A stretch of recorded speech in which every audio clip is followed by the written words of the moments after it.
Salamat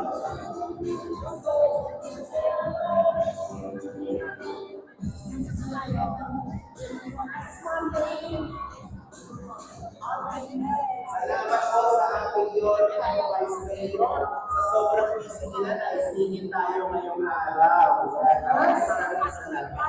natin na ang mga senior citizens ay Ay, ayun na. Sa susunod na yun.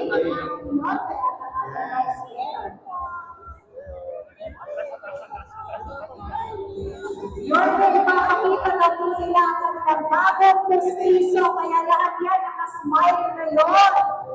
Bagong mabinto ang kanilang mga benchers.